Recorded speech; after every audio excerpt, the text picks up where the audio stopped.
The Heartless CEO, written by Yerun G. Chapter 18. Lies. Steven had already recognized Nicole from afar. Even though it was only her back, she was talking to a man who was an acquaintance of his. "Mr. Scout, nice to see you again and welcome back here." Joseph greeted the young man with pleasure. Steven's face was serious, while his eyes were on Joseph's hand pressed against Nicole's back. Nicole cleared her throat to get their attention. "Do you know each other?" "Yes, of course. Mr. Scout is one of our VIP guests here," Joseph answered proudly. Well, he's the one I was saying I'd be meeting with." A small smile flashed on her lips, and was unable to meet Steven's gaze. She was afraid that it might show through her eyes that what she was doing was a part of her script. "Oh, I didn't know." Joseph quickly removed his hand from the girl's back and called a waiter. Steven formally thanked Joseph and he pulled a chair for Nicole. "Please, enjoy the meal." Smiling, Joseph turned away and left the two. "How did you meet Mr. Joseph?" Nicole raised an eyebrow at Steven's question and she didn't expect him to ask that. "Did you forget when I told you earlier that I will also be visiting a friend here?" Steven didn't like that a man was her friend there and he was the owner of the restaurant. "We met in Canada and he's a good chef at a famous restaurant back there." "I see," Steven said as he watched Nicole, who was busy flipping through the menu. "I'm very hungry. We can talk after we're done eating," Nicole requested without looking at the young man when he started to open up the topic they were going to talk about. Steven was silent for a moment before calling the waiter. He was also hungry, thus they ate first. He couldn't help but glance at the woman's lips as she began to eat. He suddenly felt especially hungry, not for food, but the desire to taste her lips. Damn, why did I suddenly have an interest in kissing this woman? Steven rebuked himself. Nicole smirked when she noticed the way Steven stared at her. She had even more courage to seduce him and steal him from Danica. Moreover, he was the father of her children, so she somehow had a right. She did not feel a conscience as a woman to take someone else's man because Danica caused it herself. She ruined her life by using her. She was just seeking payback. "I know it's about our partnership, so you're talking to me personally now," Nicole said as she wiped her lips with a tissue. Even if some of her lipstick is erased, her lips are still red. "Yes, and I want to correct something wrong you think about me and the trouble my sister gave you." "Your fiancé too," she added to what Steven said. "I apologize for their poor behavior, but my company decisions don't depend on them. I'll also make sure they don't bother you anymore," he said to her with a very serious expression. "I understand your fiancé as a woman, but your girlfriend's case is still disturbing. She's more aggressive than you in your relationship. I'm sorry, but I have a phobia of such behavior. I once had been in danger because of someone's jealousy." Steven felt Nicole's fear in her voice, and he didn't like that. He didn't want her to be afraid of getting close to him because of Danica. We've talked before and came to an understanding. How about your sister? She was still unsure. Like I said before, they can't do anything with I want and my decision. Business is business, and I don't want to get mixed up with anything else at all. Well, Nicole leaned back in her chair and stared at the young man's face. I'm sorry if I judged you earlier in front of your sister. I trust you in business, and hopefully, even in this issue, I can count on you as well. After the conversation, they left the hotel building at the same time. Mr. Scout, Nicole called to the young man before he could get away from her. Steven turned to the woman and waited for her to get closer to him. Thanks for the free lunch. Steven was not prepared for what Nicole would do next. Her soft lips touched his cheek. She was no longer in front, but he couldn't move, as if he was a statue. Suddenly, his feeling warmed up again and he couldn't stop his eyes from watching the movements of her hips. Nicole touched her own lips as she got into the car. She could still feel the feeling of her lips on his cheek. A triumphant smile flashed on her lips when her mobile rang, indicating that there was a new message. Steven did not return to the office after he was done from the hotel. He just decided to go home to spend more time with his daughter. When he saw his daughter, he couldn't help but remember Nicole's lips. He couldn't understand why the woman's kissable lips were almost glued to his vision. Daddy, do I look pretty?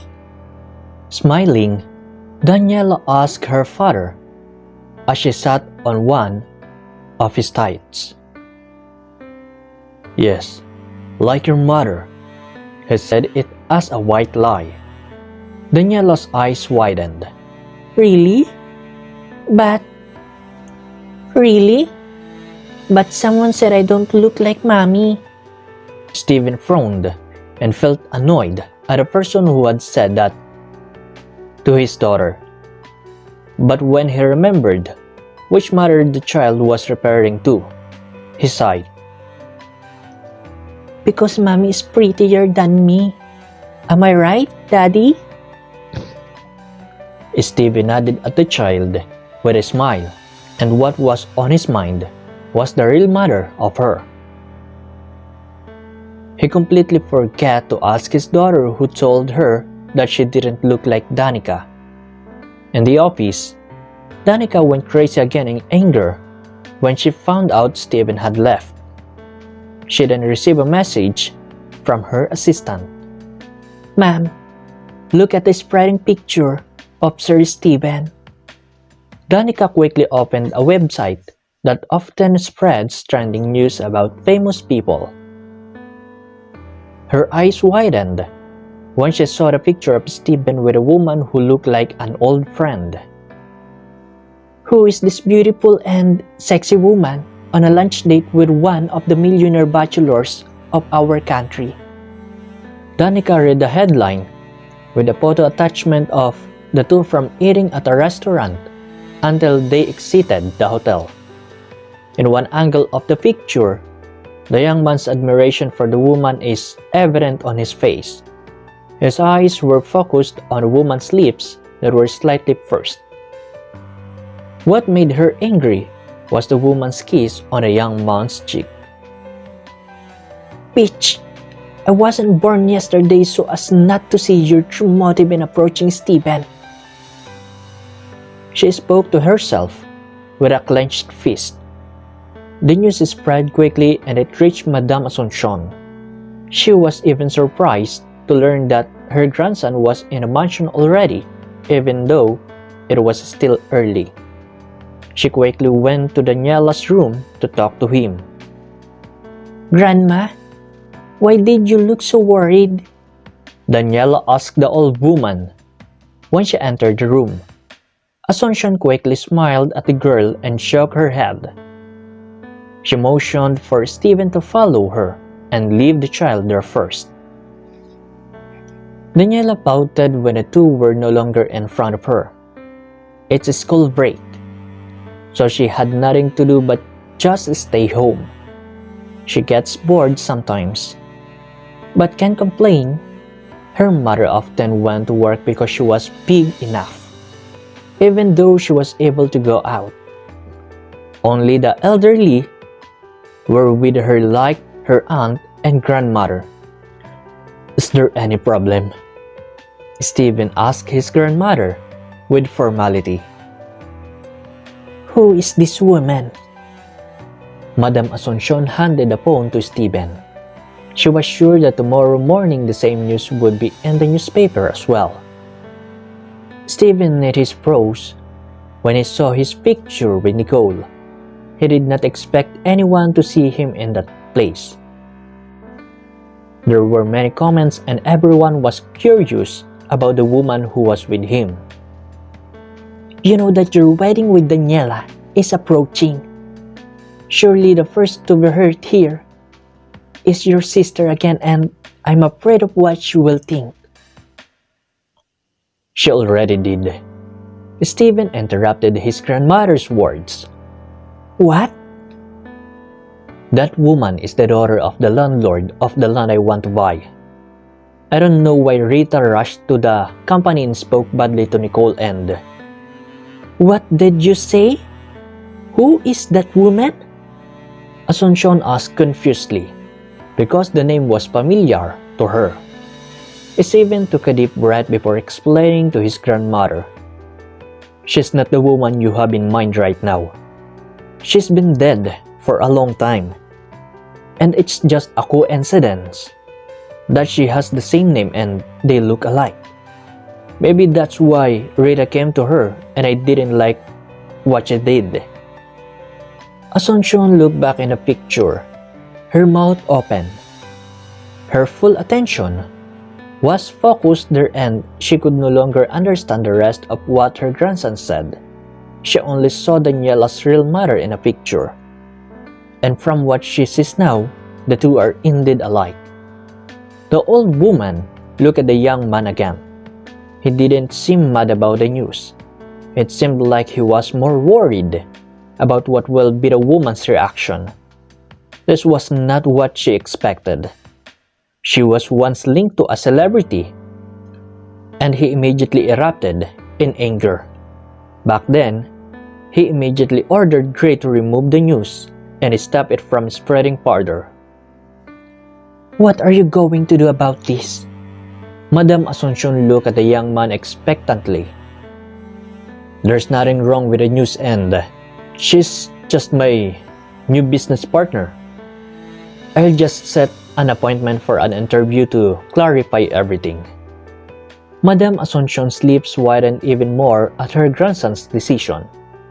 It was the first time she heard something like that from him. To face the cameras like to clarify this kind of misunderstanding. Whereas previously, he thought of such news as nonsense that did not require. He never wasted time for gossip. Rita returned to Danica's office. When she saw the news spreading, she felt very sorry for her because she cried again. Did you see that?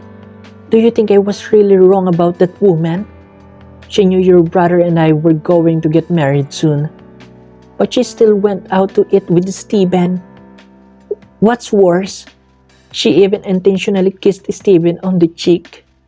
Rita felt Danica's body tremble because of the anger and jealousy she felt. If she was in this situation, she will feel the same way. That's enough and calm down first. I'll call brother right now to stop the news from spreading.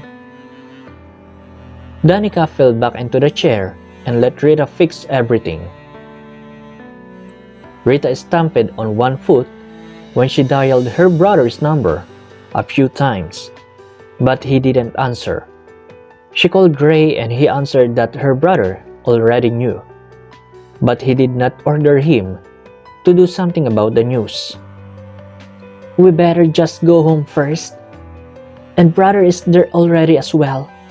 Rita calmly talked to her friend after the call was dropped. Danica just followed her. It's good that Stephen is at home and not with that flirtatious woman. But when she got home, Danica was disappointed again because Stephen had already left. He said he would meet with a reporter to do an interview, which surprised her and Rita. A wide smile appeared on Nicole's lips as she read the news. She could already see the anger on Danica's face. She would just wait for her to attack her again with Rita. She would just insist she did not know why there was such a news. She made sure that the work of the person who took their picture was clean. To be continued.